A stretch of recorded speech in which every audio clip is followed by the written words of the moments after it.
Right, a little quick how-to guide on how to store a favourite setting to the favourite option down here. When you select favourite, when it comes up, it will bring up the saved favourite setting.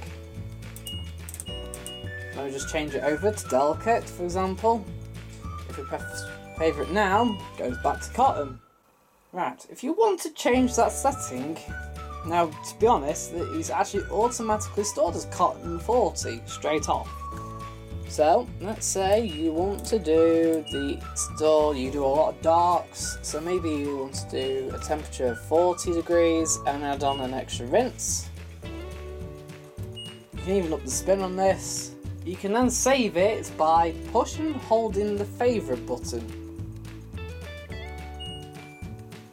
It will come up on the display favourite cycle is stored. Now if you don't have a full digital display, it will probably come up with something else anyway, to just let you know it's now stored. So if we go back to mix, for example, and then press favourites, we're now going to dark wash that comes up with our 3 rinses and 40 degrees. And that's it. It's a little how-to guide. If you want to overwrite it, you can select another cycle, press in the whole favourite, and that will be saved, overwriting the darks. There we go. Thank you for watching. I hope you found this video helpful to use on your own washing machine at home. Don't forget to give us a like or a comment or whatever if this has helped.